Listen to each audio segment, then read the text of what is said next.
Welcome to the Pop Culture Podcast, the podcast where I talk about anything I want, movies, TV shows, or any random garbage that's on my mind that week. I am the Pop Culture Kid. Today I'm excited to be doing another podcast with you guys today because I haven't done one in a while. This is another solo podcast. I don't have Como here or anything like that. I'm just going to do another solo one. I hope to get some guests on sometime. With the Pop Culture Kid movie too, I'm kind of hoping I can get a couple of the actors to get on here and guest star talk with me on a couple of podcasts, but we'll see. Speaking of the second movie, not much progress has been made on it. I got to start working on that a lot more. I hope to get that out sometime next year. But I don't want to talk about the movie today. I got some other stuff I want to talk to you guys about today, including a review of Ghostbusters Afterlife. I also want to talk about a movie that I'm not going to say what it is yet, but really didn't do that well at the box office, and I wish a lot more people saw it because it's one of my favorite movies of the year so far. Plus, my thoughts on both Shang Chi and Eternals. All that and more on today's episode of the Pop Culture Podcast. So I am your host, the Pop Culture Kid. I don't know if I even already said that, but I don't know where I want to start today, actually. Let me think for a second. Oh, you know what? I'm going to start with this. I went Black Friday shopping Friday, November, what date was that already? So today's Sunday, 28th, so 26th. So on November 26th, I went Black Friday shopping. I usually go Thanksgiving night till like 3 a.m. in the morning with a couple of friends and stuff like that. But most of the stores were not going to be open Thanksgiving night, I guess because of low staff or something like that, I believe, because of the pandemic and everything like that. So we had to go Friday morning. So we went Black Friday shopping on Friday morning. And it was a lot of fun. We went from like 7 a.m. to like, say 2 p.m. about. That's about when we went Black Friday shopping. I got a huge haul of movies. Actually, I'm just going to read off what movies I got. I got a couple games, too. I got a Impractical Jokers card game, and I got another thing. I think it was a bunch of trivia questions. I should actually trivia myself with those questions today, but I'm not going to do that. All right. Here's what I got during Black Friday. I'm going to read these titles off. I got Elf on Blu-ray. I got Home Alone on Blu-ray. I got Home Alone 2 on Blu-ray. I got Top Gun on Blu-ray. I got In the Heights on Blu-ray. I've never even seen that yet. I gotta watch that.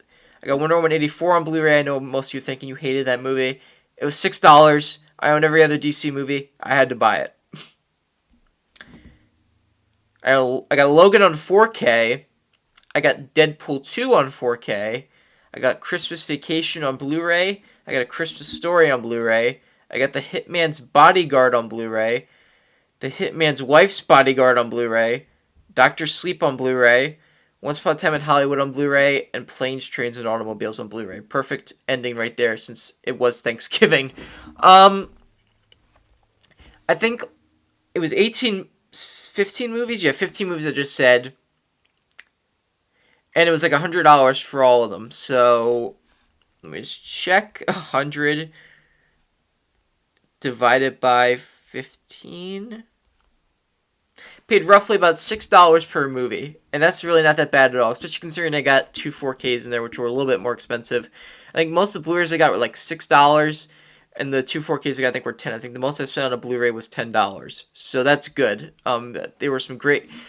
Okay, actually, no, I'm not going to say they were great deals. This was... Target was very disappointing this year. I meant to get the Suicide Squad, Free Guy, and Black Widow. Suicide Squad, I think at both stores, wasn't really even priced down at all. They were both like $32 normal price. Free Guy and Black Widow were only priced down like $5. They didn't go down in price at all, really. So that was a disappointing bummer. I wish that this would kind of go down in price. So those were the 3 movies I was really looking forward to getting on Blu-ray, but of course, they didn't go down in price, so I didn't get those. I had a lot of fun, though. It's just a lot of fun going with the group of people that I go with. We've had a lot of fun the past 2 years. This was probably the least fun year, but that's not the fault of anybody who went. I think it was just because I think going at night, and they agreed to. Going at night is a lot more fun than going during the day, because going during the night is like a very like cool experience. It's very dark out, and it's just like a lot of fun. I will say too, there were not a lot of people there this year. There were people definitely shopping, but not as much as like the past 2 years. Even the past 2 years, I've never had like people running into each other, stuff like you see in movies where they always show like people are always bumping into each other and just pushing each other. That never happens when I go Black Friday shopping. But yeah, I got some cool finds and stuff like that. I'm happy with what I got. I went to Target, Best Buy, and Five Below for Black Friday. That was fun. Trying to remember what happened though. Because usually during Black Friday, I'll have a couple of like funny stories to tell. I'll tell this story though. This was 2 or 3 years ago, so this isn't this year, but it's such a funny story to me that I gotta tell it. So about 2 to 3 years ago, we went to Wawa, and of course, after we went Black Friday shopping, so it's like 3 a.m. in the morning. Side note, you should probably never go to Wawa at 3 a.m. in the morning. That is the worst time to go to a Wawa, because you never know what's going to happen. But we felt like nothing's going to happen. Nobody's going to be there. What's the worst that can happen? Like, it's very small chance that something's going to happen. Things do happen, but how's it going to happen to us? Nothing's going to happen. So we went into the Wawa. I think we buy some food. Well, yeah, we definitely bought food. And we were going to get something to eat because it's been a long night. There was this woman working behind the cash register. I think we're down the aisles, looking through the aisles. And this one guy comes in. I think he was like pretty, somewhat muscular and stuff like that. He just came in. He goes up to the counter. And he asks to buy a sandwich. And I guess the woman makes him a sandwich, gives it to him. And he just starts like getting angry with her. Like he's like, you didn't make my sandwich right. You like, what did you do? You didn't make. And he's like arguing with her that there's one thing was wrong with his sandwich. He takes out his phone, holds it up to her, holds it up to him actually in selfie, and he's like, guys, Facebook, I'm at Walmart. I'm gonna tell this person for what she did. And he's just like, I'm trying to remember what he said. He was like, I'm gonna show this lady right now. Come to this Walmart. And he says like the address of the. Sorry, not Wawa. He says the address of the Wawa or something, and he turns it over to her. And he's like, this is the woman at this Wawa who screwed up my order. And he holds it to her. And he's like, I'm exposing you to Facebook for what you've done. And she's just like, hi, how's it going, Facebook? And we were just like dying laughing, like, and we were trying so hard not to laugh. Because, like, something bad could have happened to us. Because, like I said, this guy was a pretty buff, somewhat muscular guy. Built, like, in shape. So we're trying so hard not to laugh at this. And that was just funny. I mean, I will never forget that night with that one thing that happened. So, I also went to a mall. So we went to Best Buy, Target. We didn't go to Walmart. We went to Walmart the past 2 years, but we didn't go this year. Best Buy, Target, Five Below, and the mall. I didn't really get much at the mall. I got a Dundee though, like the Michael Scott Dundee from The Office. I got a replica. That was cool. I'm gonna display that somewhere, I think. So how are you guys doing? And I'm just talking to nobody right now, basically, because I'm recording this on my own, but I wish I had a guest here, but hopefully I'll get one soon. So where should I start today? Okay, so I think I'm going to start off by reviewing Ghostbusters Afterlife. I saw this movie opening night, actually, Thursday night, this November 18th with a couple friends. And I was going to review it that weekend, but I don't know. I'm sorry, guys. I feel lazy all the time. I'm just totally out of it. But I do want to review it on this podcast today because I have been meaning to talk about this movie for a little while now. So here are my thoughts on Ghostbusters Afterlife. I was really looking forward to this movie, actually. I saw the trailers, and I thought a lot of the trailers looked really good. I was very intrigued to see what they were going to do with this thing. I wasn't the biggest fan of the 2016 reboot. I didn't even hate it as much as most people did. I just didn't think it was really all that good of a movie. But I was really looking forward to see what they were going to do with this thing, because The original Ghostbusters is probably one of my all-time favorite comedies. I really do like the original Ghostbusters. I haven't seen it in a couple of years. I got to rewatch it, I think, especially after watching the new one. But I was just really looking forward to see what they were going to do with this thing. I think by the trailers, I think the tone they were going for was really interesting.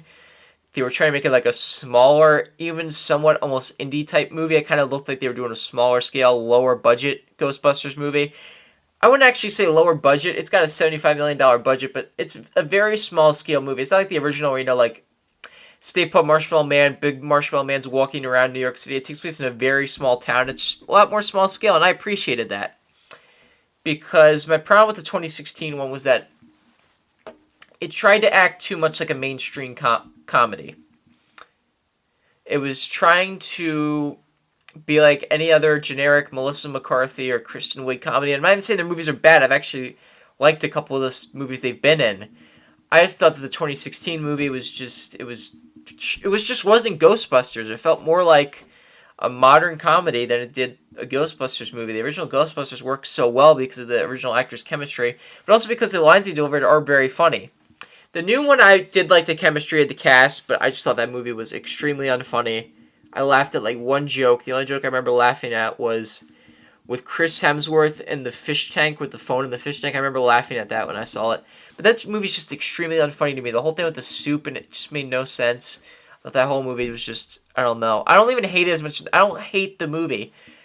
I don't think it's that great. I think it's just very generic, average 2010s comedy. I mean, it's just nothing memorable.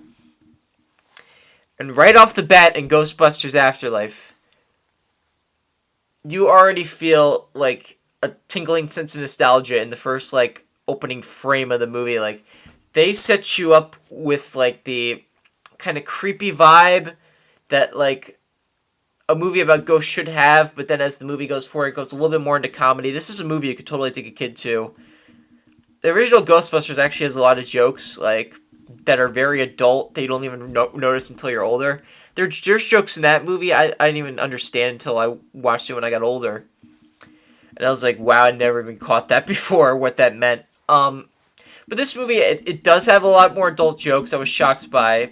Not more than the original, but it had more than I thought it would. There was a couple adult jokes in it. And I appreciated that because it looked like it was going to be a movie more targeted to like the strange, kind of like Stranger Things. But it actually has a lot more adult jokes in it. Not a lot, but there's some, and I appreciated that. But as a film overall, I gotta tell you, this movie has, after I walked out of it the first time, my initial reaction was that's the most I think I've smiled with delight from a movie I have seen in a while. Ghostbusters Afterlife may not be the greatest movie in the world. It's not even the best movie of the year, even though I think it's in my top 5. It's not my favorite movie of the year. But this is just the most I've been delighted watching a movie. There's so many movies now where they feel like they have to like appeal to a certain demographic, or they have to go very safe. And yes, this movie does go safe, but it was just like, there's so many movies now where they feel like they have to force you with the message. I'm not even saying that's a bad thing.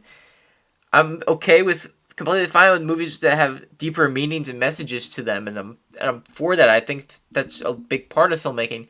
But there's also just something that simple, fun movies that you just go to the movie to have fun for. That's exactly what this movie is. It's just so much fun. Yes, there's a couple jokes that are cringy. There's a really cringy joke where they're at a police station and somebody has to make a phone call and you know what line they're going to say there, but it's just so forced that it just kind of felt like, all right, that was... And I'm fine with most of the references in this movie, actually. There's references in this movie that I'm completely fine with. But there's a couple of them that are pretty forced, but it's thankfully not a lot. But yeah, like, as I said, this movie just, it oozes with just fun. Like, it doesn't feel like it has to abide to like a certain type of demographic or a certain type of audience. They just basically just go like, let's just have fun with this. Let's just see what happens by bringing this movie together. And what I loved about it too was that, yes, as you may know, that people would count this as a spoiler, but they were shown in the trailers, so I'm not counting it as a spoiler. The original Ghostbusters, at least the 3 that are alive, do show up in this movie. The trailers have shown that. People have known about this for a couple of years now. They were seen on set. There's been a bunch of leaked photos of... They are in this. And I think that although that scene is great, when that happens, I will tell you right now, the last 20 minutes of this movie are the best part of this movie. I'm not going to spoil anything. But they do something at the end that's so amazing. And how they handle something that could have been really preachy or really just try hard, like just really reaching for it. Like just really try hard and just could have failed and almost kind of been disrespectful in a way. Is pulled off so well and just so amazingly that I don't even want to spoil anything. All I'll say is that after watching this movie, I have told people the newer Star Wars movies should have taken a note from this movie about how they should have reunited all the original cast members. One of my biggest problems with the new Star Wars movies were that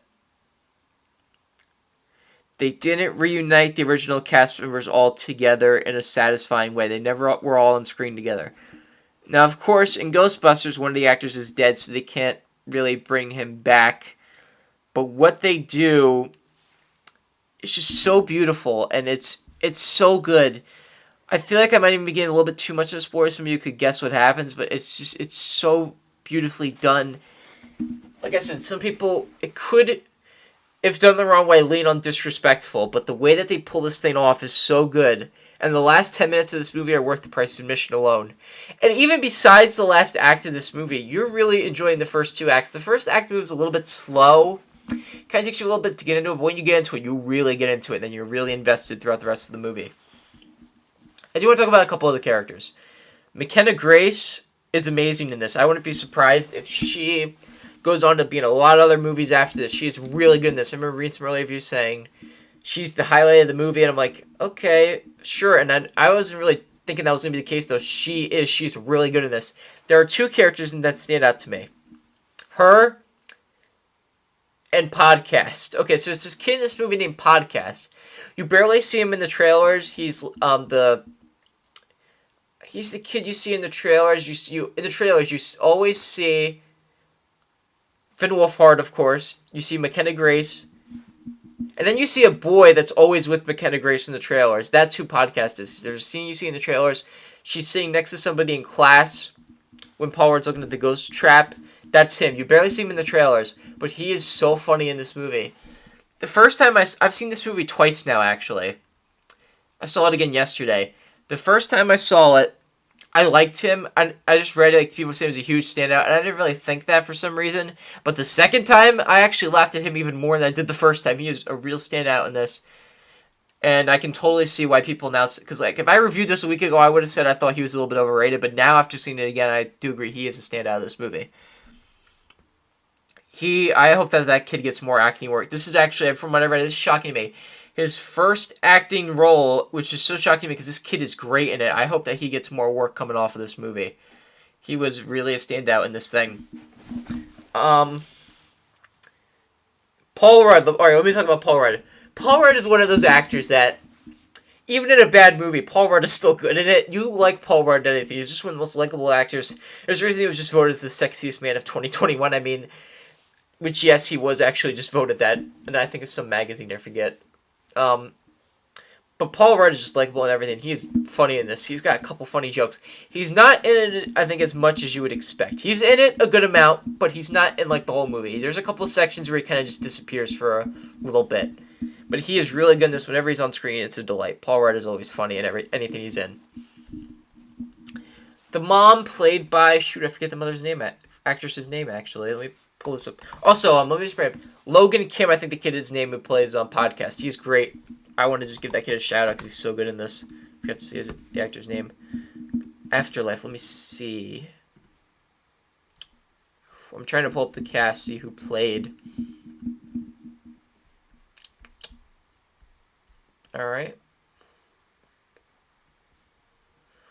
Looking. Okay, Carrie Coon as their mother. This is Callie, I think it says. She's alright. She services the plot well with what she's given. She's not amazing or anything like that, but she's okay. She services, like I said, the plot for what her character needs to do, and I appreciated that. She's fine in it. She kind of plays like that drunk alcoholic mom, but still cares for her kids. Like you see her various times of the movie, just like hungover and just like sitting on the couch. But she is that kind of mom that does care about her kids and doesn't want them to get in danger and things like that, which is especially a big obstacle when they all start Ghostbusters and stuff like that. All right, Finn Wolfhard, I have a little kind of torn on. In the movie, he's fine with what he's given. Yeah, Michelle is given, he's fine. I don't know. His character just kind of rubbed me the wrong way in that everybody else is just like Logan Kim and McKenna Grace and Paul Rudd is really good in the, and just like funny and charming in the movie. He just feels like that one brother you need in the movie just because the girl needs an older brother. Like you could have written him out of the movie would have been fine, honestly. And he's also given a girlfriend. I mean, not girlfriend, but kind of like a love interest. I'm pulling this up. Lucky, I think this is her, played by Cassidy O'Connor. She's fine. She's good in the movie. I don't have a problem with her. She has a couple funny lines in it. But Finn Wolfhard, I don't know. Like, especially because he's the one child actor that like most people would be aware of after seeing this. He just felt like, oh, he was in Stranger Things and he wore Ghostbusters outfit. Let's throw him in the movie. Let's make him her brother. Just kind of felt like, all right, you don't really need to be here. He was okay though. Like, I didn't hate him or anything like that. All right, looking at the rest of the cast. Okay, I will say this. I'm not gonna say who it is, but there's one cameo in this thing.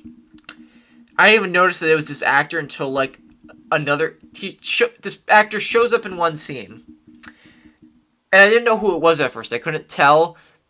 But then there's a scene later on where that person reappears and the person says a couple lines and then like you see the face clear. I'm like, okay, I know who that is. And it was really cool seeing the actor. He's also, I'll just say this actor has been in a lot of Jason Reitman's movies. He's directed and produced. He's the director, so that's just a hint for who it could be. But yeah, that was cool to see that person show up. See in the trailer, Andy Potts returns as Janine, the original receptionist. She shows up for like one scene, and then she's also in. There's just there's two after credit scenes. She's in one of those scenes. She's fine. Like I said, she's not given much to do that I can't really even count her as like a full performance. Even the cameo that I was talking about, I'm not going to say what it is. Doesn't count as a performance. That person shows up for like 5 seconds. That's about it. I mean, it's still a performance, just not like a major actor I really need to talk about. But what I do need to talk about, I'm going to try to go around this is the most spoiler-free way that I can, because, like I said, people know they're in this movie. I wouldn't count this as a spoiler, but yes, Bill Murray, Dan Aykroyd, and Ernie Hudson do show up as the original Ghostbusters. I'm not even going to say if they do or don't show up in the original suits. I don't even want to give that away. But when they come up, man, you were just like. Their chemistry together, I mean, it just still hits just as hard as it did. How many years ago the original Ghostbusters already came out, and they are just so good together. And you could tell that they've been like, all right, we've been out of these characters for 30 years. We haven't played these characters since Ghostbusters 2 even. Like, let's just get back into these roles. And they jump back in it with their chemistry just in a snap. Like, they are so good in this. And I can now have people see what they do with that whole scene. I will say, I kind of thought this most people have, they're not in it that much. Like I said, they're only in like one. I'll just say one scene. It's not that much.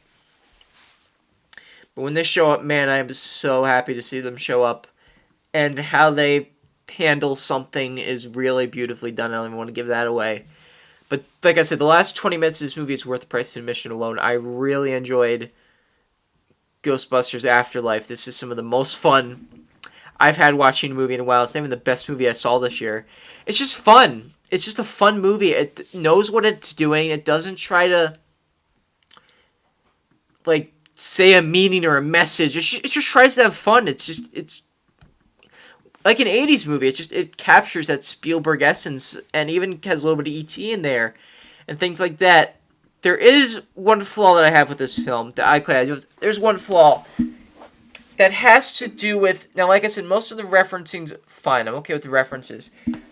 But near the end, they do something that I kind of just thought was like, alright, I don't want to spoil it, but they kind of lean in a little bit too much to the original plot of the original Ghostbusters near the end. It kind of just felt like a little bit too much of a rehash, but still the first two acts, and even then they changed things up just enough that you're like, okay, I can deal with this. I just would still totally go see this movie. Jason Reitman does a great job with this. I'm actually interested in watching some of the other filmography like Juno and Thank You for Smoking. He's done a lot of like indie stuff, which I'm a fan of because I'm a big Kevin Smith fan and indie fans film in general, and he was actually inspired by Smith to start his career and things like that. So, and I know a lot of his earlier movies kind of based on like that very dialogue heavy kind of film, and I'm into that sort of indie film. So I do want to see his earlier filmography. I think I'm gonna have to go check his earlier stuff out now, see how interesting it is. Because he said for years he would never make a Ghostbusters movie, because he's the son of Ivan Reitman, the original director, and he said for years he would never make one. Now, 20 years later, he did. So I would highly recommend seeing Ghostbusters Afterlife. I've had a lot of fun with this movie. This is some of the most fun I've had in the theater in a while, and I am going to give Ghostbusters Afterlife an 8 out of 10. I'm going to say an 8 out of 10 or a 4 out of 5. Which either one you would want to go with that. 4, 5, or 10 star ranking. Okay. That was my review of Ghostbusters Afterlife. I am done with that. Let me just check that off. Okay. So I have been kind of terrible keeping up with movie reviews, and I never reviewed Shang Chi or Eternals. Shang Chi I didn't review for a couple of reasons. Eternals I just didn't review because I was lazy. But I'm going to talk about Shang-Chi first, because I've seen Shang-Chi twice. The first time I saw it, alright, I don't even give it away. The second time I saw it, I felt the same way I did the first time. And the first time I saw it, I went into that movie because there were so many people praising it, saying it was a revolutionary movie. It was revolutionary and game-changing in the MCU. And I went into that movie expecting a complex story with deeply flawed or just like deeply complex characters. It doesn't even have to be like completely complex, but I expected it to have a couple layers to it. I saw Shang-Chi. I walked out of it. I was like, I mean, it was fine. It had action. Some of the action, I think some of the action is actually really cool, and it's some of the best action in the MCU, I think, especially the bus scene. And there's two great scenes. There's the bus scene, and then there's a scene where they're jumping on the buildings, going from building to building. I thought those were both really cool action scenes. But Shang-Chi has a problem I have had with every MCU movie for the past like couple of years. Besides Endgame, because Endgame was supposed to have a very amazing big battle at the end. I will forgive that one.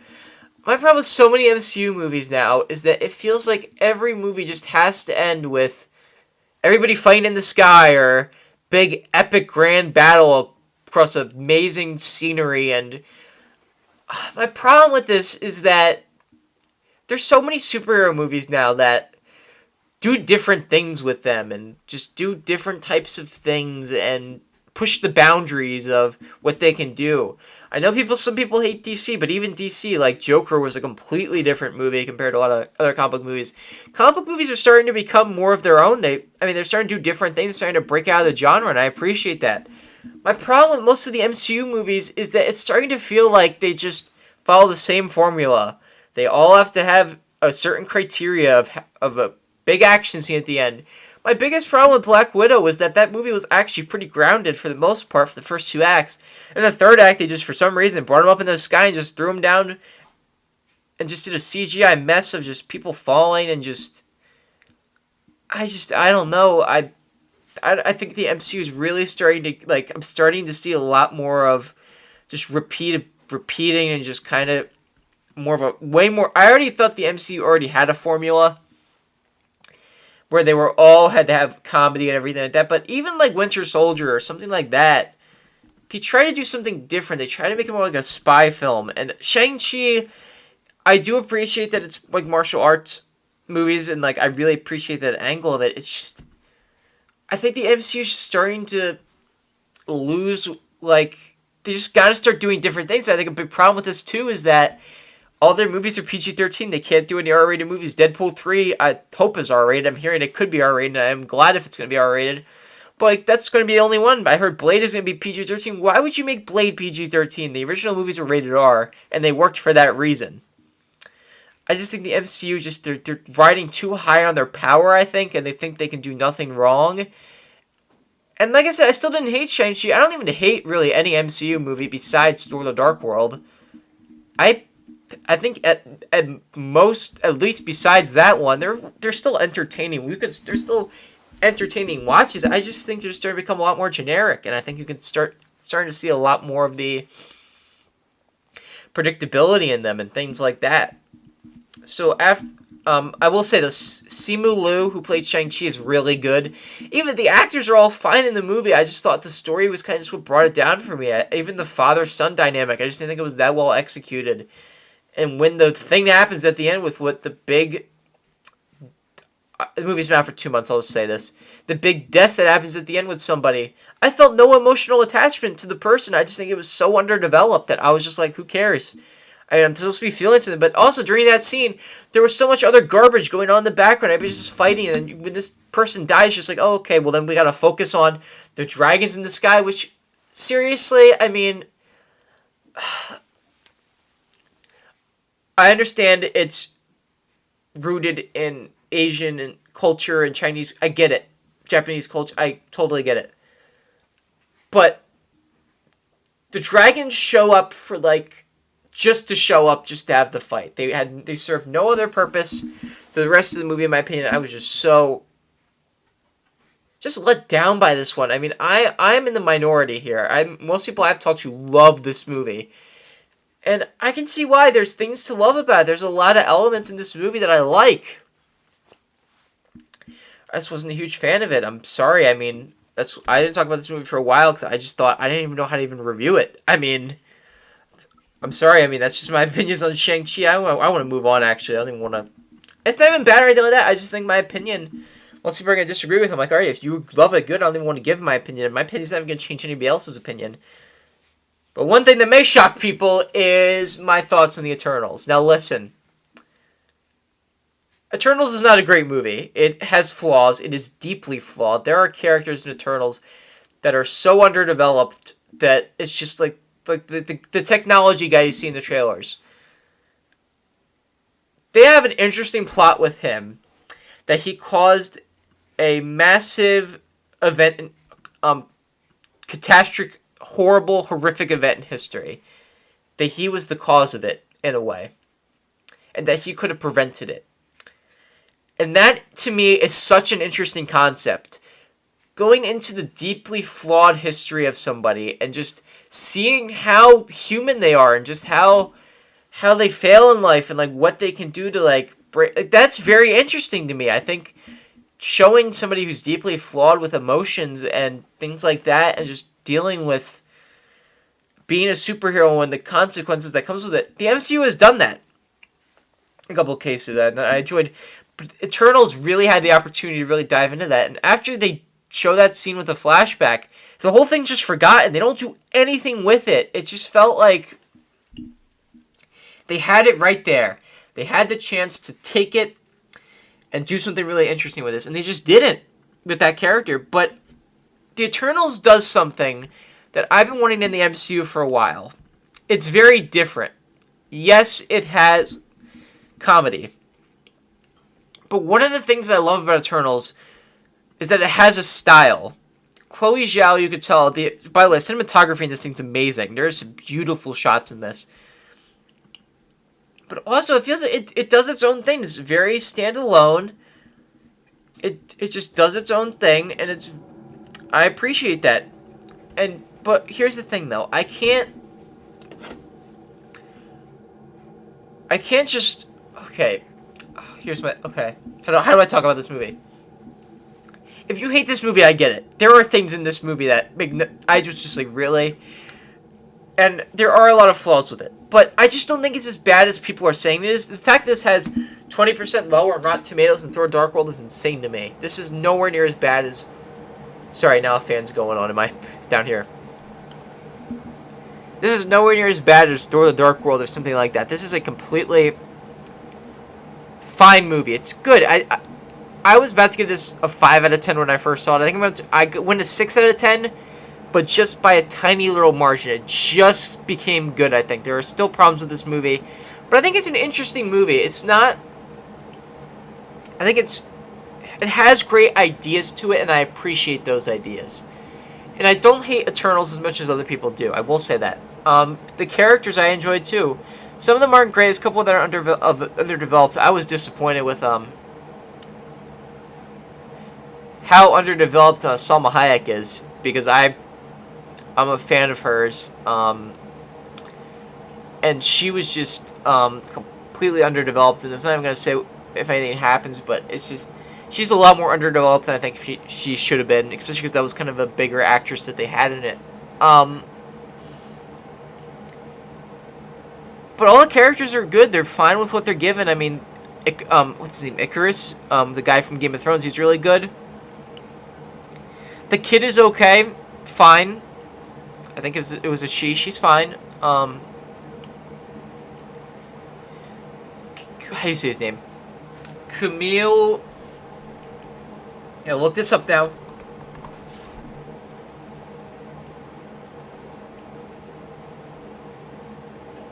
Alright. Camille Nanjiani, I think that's what you said. He's good. As Kinjo. There are Angelina Jolie's okay. She's not great. But yeah, I just don't know. I don't know what to say about this movie. It's very it's fine. I liked it a little bit more than Shang Chi, just because of the ambition that it had in some of its elements. But it's still not great. I think this was a nice step towards the right direction for the MCU of what to do next. I would just fix a lot of things with some of the storytelling and things like that. But I appreciate them doing something different with it, which I totally appreciated. Okay. I'm done with Eternals. Let me move on to... Okay. Last thing I'm going to talk about movies today. Okay, actually, there's going to be... Alright, actually, no.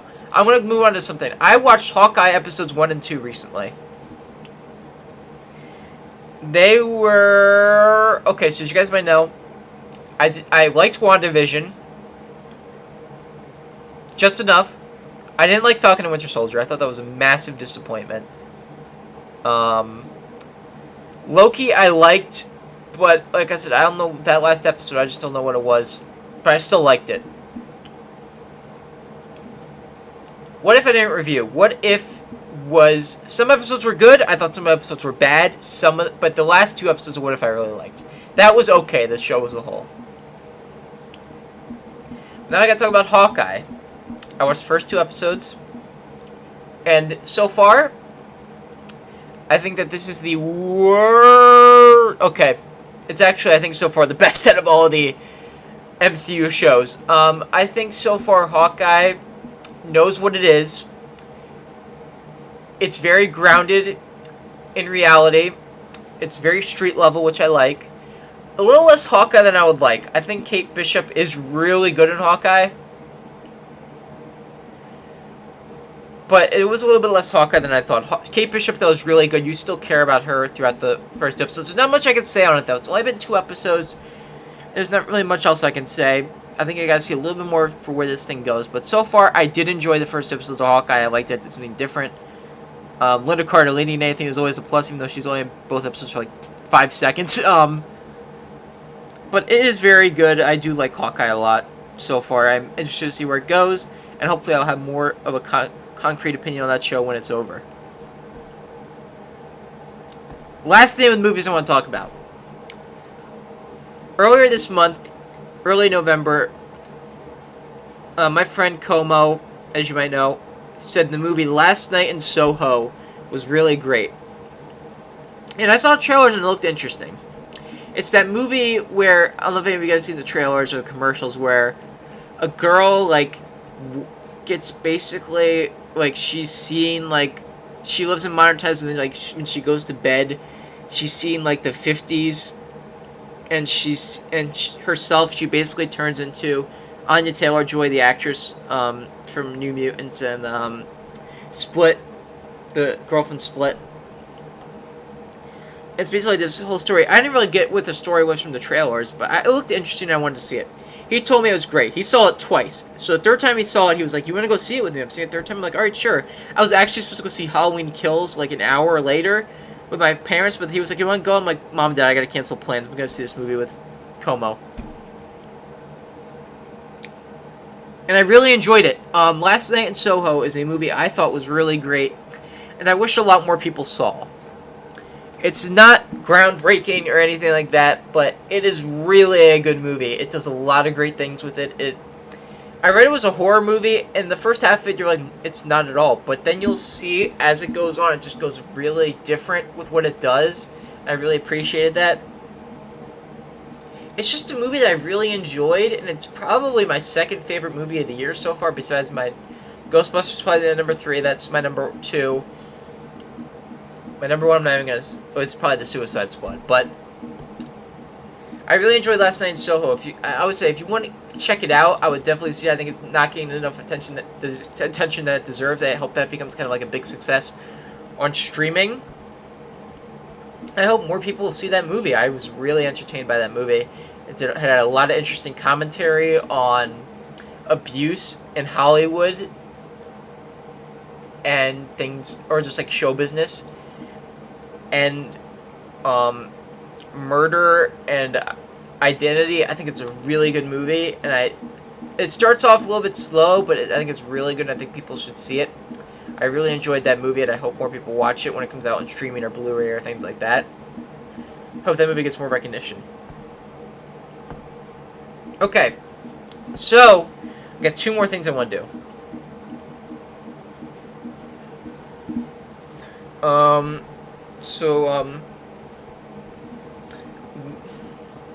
I want to first talk about what I'm working on for this channel. I have a video essay coming up I'm working on the movie. Should I say what it is, actually? I teased it on Twitter. I'm just going to say it. If you don't know me, my favorite movie of all time is Back to the Future, and that will never change. It's not on Back to the Future. However, although I don't think his entire filmography is great, I hate some of his movies, I have a massive respect for Kevin Smith, the filmmaker. I think he has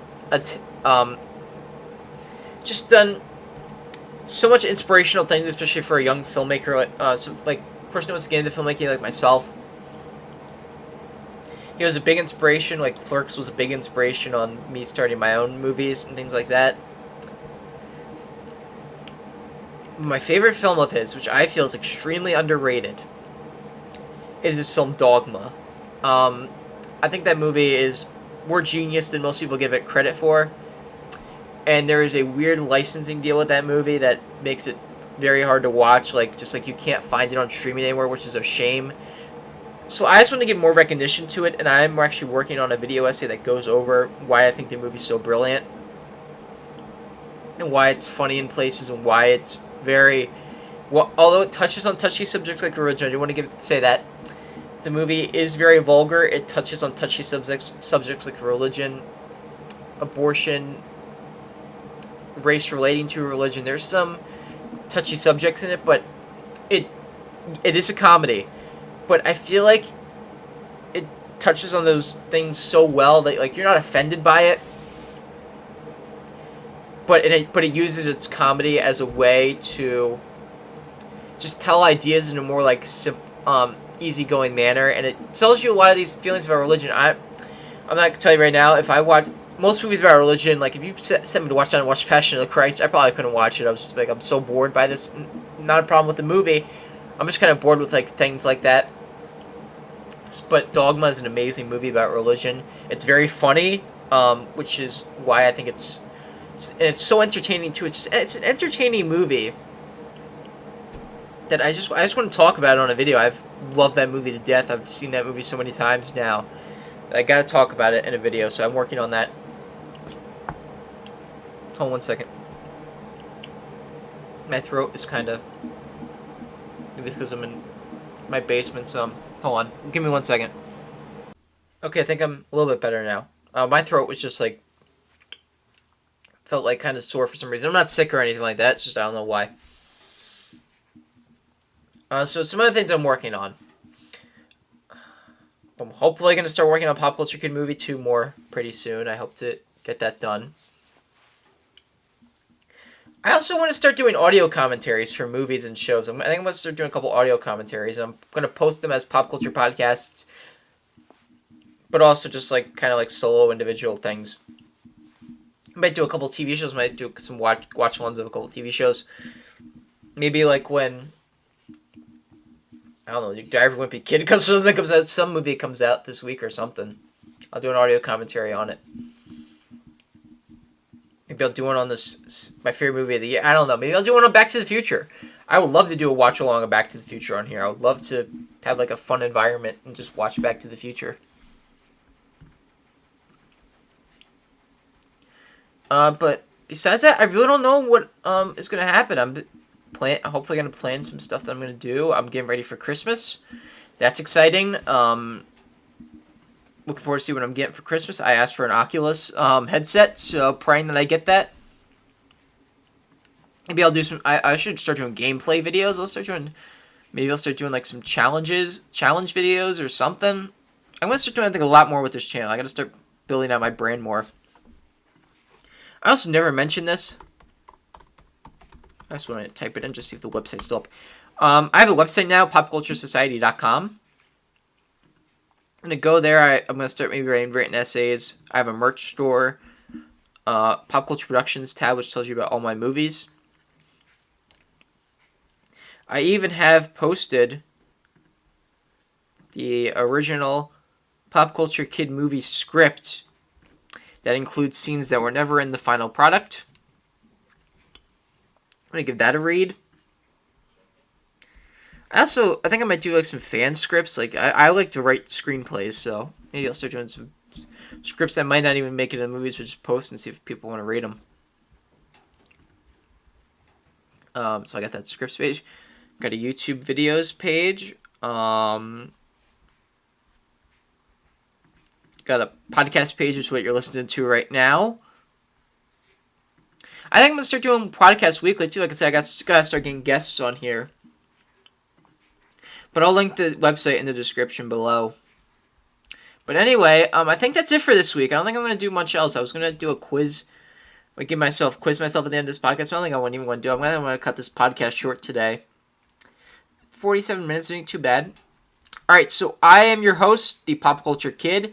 Have a wonderful week, and I will hopefully see you next Sunday. I think I'm going to start doing these every Sunday, so hope to see you guys later. Bye.